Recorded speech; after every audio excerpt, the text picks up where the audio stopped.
அனைவருக்கும் வணக்கம். பார்த்திங்கன்னா நம்ம தனியாக வச்சுருக்கோம். அதுக்குண்டான அடுப்பு எரிஞ்சிட்ருக்கு. நம்ம கெட்டியான விறகு வச்சா மட்டும்தான் இந்த மாதிரி பெரிய விறகு எரியும்.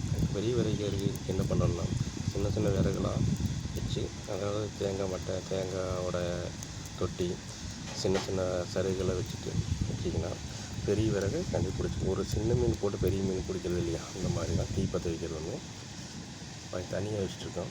எதுக்காக தனியாக வச்சுட்டுருக்குறோம் அப்படின்னா, இது பார்த்திங்கன்னா 10 லிட்ரு பிடிக்கிற மாதிரி தனியாக வச்சுட்ருக்கோம். மேக்ஸிமம் பார்த்திங்கன்னா இந்த 10 லிட்டர் தண்ணியில் இன்னும் 20 லிட்டர் தண்ணி கலக்கலாம். அதாவது மேக்ஸிமம் மிக்ஸி பண்ணும்போது கொதிக்கிற மாதிரி தண்ணி வருது பார்த்தியா, உங்களுக்கு கிரே கலராக மாற மாதிரி இருக்குது. இந்த கிரே கலர் மாற மாதிரினா நல்லா கொதிக்கு வரும்னு அர்த்தம். இந்த மாதிரி தண்ணி காய வச்சு விறகுல தண்ணி காய வச்சு பிடிச்சிங்கன்னா உடம்புக்கு ரொம்ப நல்லது. ஏன்னா முடிஞ்ச அளவுக்கு உங்களுக்கு இடம் இருந்தால் இந்த மாதிரி பண்ணுங்கள். இடமில்லாத பட்சத்தில் கேஸில் வச்சு குளிங்க.